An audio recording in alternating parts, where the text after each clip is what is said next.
नमस्कार दोस्तों, मैं हूं अनिल। आपका स्वागत है हमारे यूट्यूब चैनल गुरुजी स्टडी अड्डा में। आज हम लिपि के बारे में अध्ययन करेंगे। यहां से आपको UP TET, C TET and other one day exam में क्वेश्चन पूछे जाते हैं। चलिए दोस्तों, हम शुरू करते हैं। लिपि ध्वनियों को प्रतीकों या चिन्हों के रूप में व्यक्त करना ही लिपि कहलाता है। दोस्तों, जो कुछ भी हम मुख से ध्वनियाँ उत्पन्न करते हैं, जो कुछ भी आवाज़ हम निकालते हैं, इसी आवाज़ को किसी प्रतीक के रूप में या किसी चिन्ह के रूप में व्यक्त करना ही लिपि कहलाता है। अब हम बात करते हैं लिपि का विकास किस प्रकार हुआ, कैसे हुआ। सबसे पहले दोस्तों चित्रात्मक लिपि आई, यानी कि हम किसी भी बातों को दूसरे तक पहुँचाने के लिए पहले हम चित्रों का प्रयोग करते थे। फिर चित्रात्मक लिपि के बाद प्रतीकात्मक लिपि आई, प्रतीकात्मक लिपि के बाद भावात्मक लिपि आई, यानी कि किसी भी बात को दूसरे तक पहुंचाने के लिए हम इशारों का उपयोग करते थे। भावात्मक लिपि के बाद लिपि का विकास हुआ, ध्वन्यात्मक लिपि आई। ध्वन्यात्मक लिपि में दोस्तों हम मुख से बोलकर अपनी बातों को दूसरे तक पहुंचाते थे। अब दोस्तों ध्वन्यात्मक लिपि का विकास हुआ।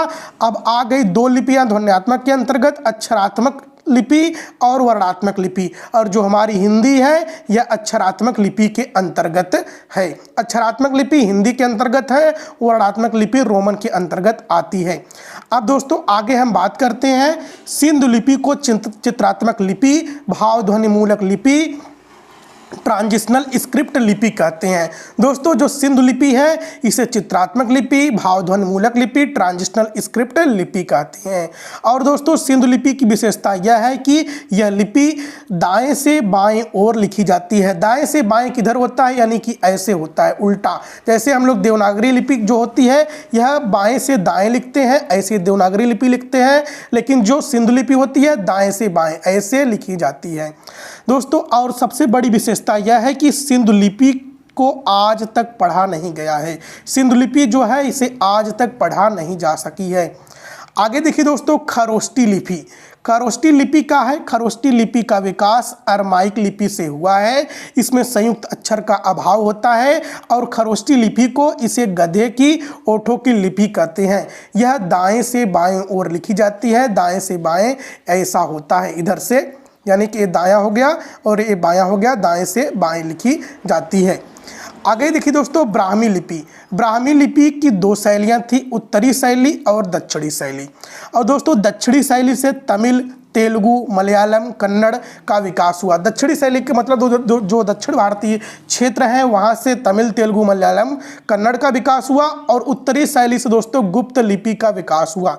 गुप्त लिपि में देखिए दोस्तों सिद्धमातृका लिपि, गुप्त लिपि और नागरी लिपि और देवनागरी लिपि का विकास हुआ। और दोस्तों जो हमारी हिंदी है यही इसी उत्तरी शैली से देवनागरी लिपि से इसका विकास हुआ है, हिंदी का। और दोस्तों देवनागरी लिपि का प्रथम प्रयोग गुजरात में राजा जयभट्ट ने अपने शिलालेखों में किया है। देवनागरी लिपि का विशेषता यह है कि यह बाएं से दाएं की ओर लिखी जाती है। दोस्तों यदि वीडियो अच्छा लग रहा हो तो चैनल को सब्सक्राइब करके वीडियो को लाइक कर दीजिएगा, शेयर कर दीजिएगा। आगे देखिए दोस्तों प्रमुख भाषा और उनकी लिपियां। एक तरफ भाषा है, दूसरी तरफ लिपि है।